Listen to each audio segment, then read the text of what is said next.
אתם יושבים מול הפקיד בבנק והוא פותח לכם מסמך ומתחיל לדבר איתכם על ריביות, מסלולים, פריים, קבועה לא צמודה, משתנה צמודה, ואתם רק מעניינים עם הראש, אבל בתוך הראש עוברת לכם שאלה אחת: האם זה באמת נכון לי?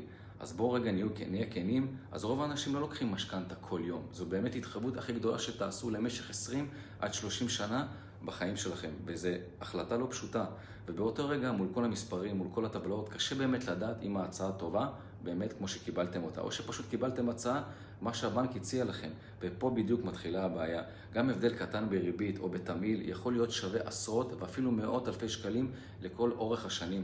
ולכן לפני שאתם חותמים, אל תשאלו את עצמכם רק כמה אתם מחזירים בחודש. תשאלו, האם באמת המשכנתה הזאת מתאימה לחיים שלי, למשפחה שלי ולחיים האישיים שלי.